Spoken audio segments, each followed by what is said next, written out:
Welcome to the Charles Carroll Society Show. I'm your host, the self-appointed bard of the American Readout. Today we're going to talk about the Mueller investigation. The Mueller investigation charged a bunch of people who they're never going to put in jail. They're never going to see the court a day. Why did they do that? I'm going to bring you analysis from a mind that has been around the world a few times.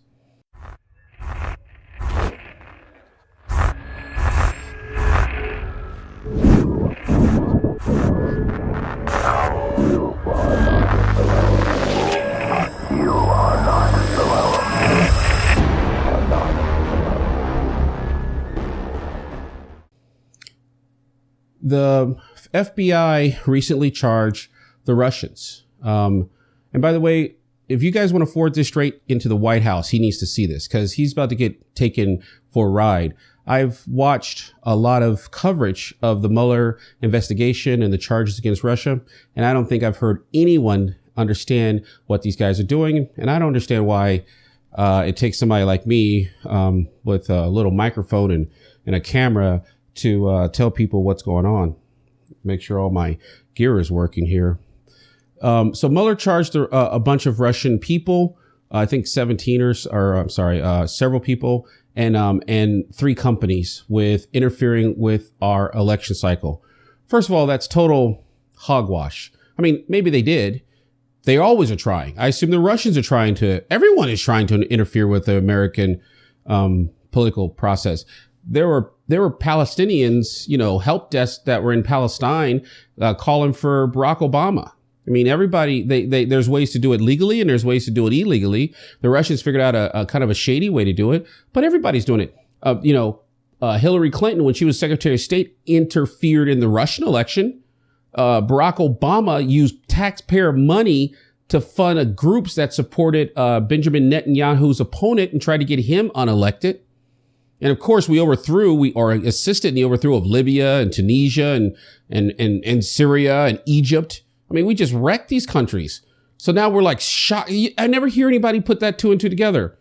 America does this all the time. Why are we amazed when someone else tries to do it to us? And the Russians, as you would expect, did a fairly good job. They came over here and they did it. And if you read this, so first, we do it all the time.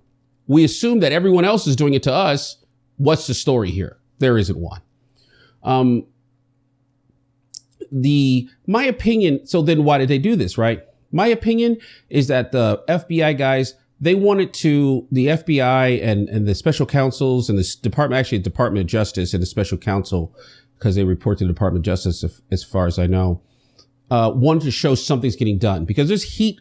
They want to change the narrative. That's all they wanted to do. Because there's massive heat about how the FBI misused the FISA process. The FISA judge needs to go in front of Congress.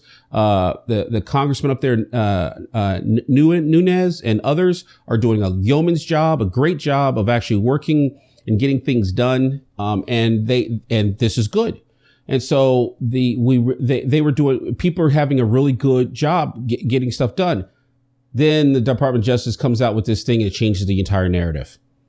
That's what they were doing. They want to show that, things are actually getting done. And look at us, we're not just sitting back here going after Trump. Look at this. We've charged over here. And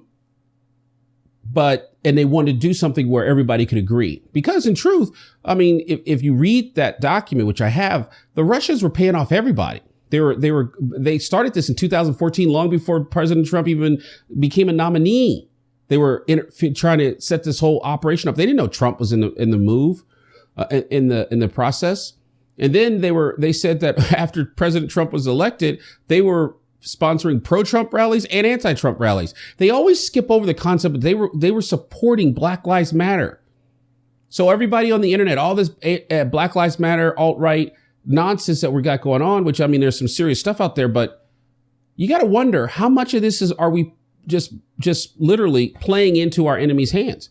They want the United States focused inward. They want the people of the United States to be divided, because if the people of the United States are divided and focused inward, they're not looking at Ukraine. They're not looking at Syria. They don't care because we're all arguing about this. So that's what they wanted. Now, what's the thing that you haven't heard? See, they're going to do this And then a whole bunch of Republicans and conservatives be like, oh, that's really good job. That's really good work. And then they're going to jump right on President Trump. See, first they come up and give you something everybody can love. Hey, look, the devil's evil. That's what they said. The Russians were trying to influence the American and disrupt the American power base. They've been doing that for 100 years, literally through the whole Cold War. Literally. And everyone else, I assume the Chinese are doing it. I assume everyone's doing it. All of our enemies are in some way attempting to influence our elections. Yay. The devil's evil. And then everybody claps their hands. President Trump's going to buy into it. His people. And then you know what? They'll hit him with the alley-oop. They'll hit him with the shuck and jive. They'll hit him and go, hey, you just said something great about us. You said we were doing a wonderful job. Booyah. Now it's you. You can't tell us that we're not professionals. You just said we're doing such a professional job. You're not doing a professional job by saying the Russians are trying to interfere with. Who cares? Everybody knows that they did. They started in 2014. Yeah. Talk to President Obama, look at the miss, try to secure this thing. I mean, these guys, what they did was just like beyond the pale. Like they got Russians to come here. They based all their operations on cloud computing here in the United States. They got these guys to have fake IDs. They brought them over. They had real driver's licenses. They had local driver's licenses. They had local backstories. They built their whole backstories, and they walk into campaign offices and say, hey, can we volunteer for your campaign? Oh yeah. Who are you? They show them a passport. They show them a driver's license. Campaigns aren't set up to do some kind of crazy background check of who's going into this. Remember, what they did is they took our already divided nation. We are already massively, painfully divided. And they just worked, 20 guys with a couple $1 million. They worked at the edges. The devil's evil. What do you want us to do? We have interfered in everyone's elections. Everyone. I mean, President Obama tried to interfere in Brexit exit. Before Brexit exit vote, he says, if you vote for this, we're not going to trade with Britain anymore. That's interfering in our own internal business. He should have been shutting his mouth. We interfere in everybody else's election, and when people come and do it to us, the devil's evil. So can we kind of defend ourselves? Maybe, but it's mostly an educational thing I can see at this time, because if people are lost, if the State Department's already given these people visas and they're running around the United States with American passports and driver's license, speaking English and just with American money, how would we know? How would you know the guy sitting at the bar next to you is a provocateur? You don't.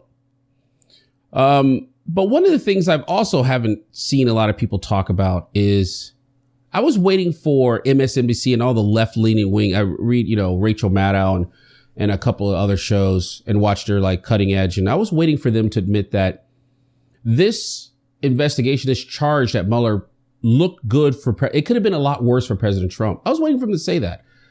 I was waiting for them to say on the progressive media that the FBI has said, or the special counsel said, no American knowingly worked with any of these people, because we didn't know. They had American passports. They spoke English, and they said they lived in wherever. They said, okay, well, here's some signs and whatever. And they get in, they get some database, they get the emails, and they start, getting things heavier. I was waiting for the progressives to say, maybe we're being played, because every time Rachel Maddow gets on her show and talks smack about President Trump, it's like they've taken normal politics. You don't like this guy, we got it. You didn't like Bush, you didn't like Reagan, you didn't like, got it. We don't like your guys, you don't like our guys, we got it. But now they've taken it to this warfare level. Remember the guy was like, I was at New York Times, I believe, the gray lady. They were like, journalism, the rules of journalism don't apply anymore. So really? That's what the rules are for. Rules are for when it's hard.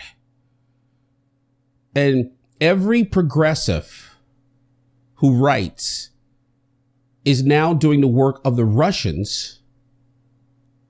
They're doing the work of the Russians. And I wonder if they know that. I wonder if they realize that they're all doing the work of the Russians. And I was waiting for them to admit that. I guess I can wait forever, as you'd expect. They never admitted it. The president should not trust that the special counsel is not just preparing an alley-oop for him, that he's going to do something that everybody can agree with and then turn around and stab him right in the chest. These guys are hardened, anti-Trump, anti-conservative, anti-America first. They are committed to a globalist understanding, a globalist fabric, a globalist future, which the globalists admit that it's less democracy for local. We have to have less democracy for local states if we're going to create a world government, a more, at least more international and closer relationships on the world stage. Be careful out there. Please share this message, because this is not the last we've heard of Mueller. This is not the last we've heard of this special counsel. We will see it come, and we've got to prepare ourselves. Anyway, hope you enjoyed the show. Please smash that like button and give me a shares. We're trying to put out some good content and get you some information that you're not hearing elsewhere on the internet. I'm your host, Alex Barron, the self-appointed bard of the American Readout.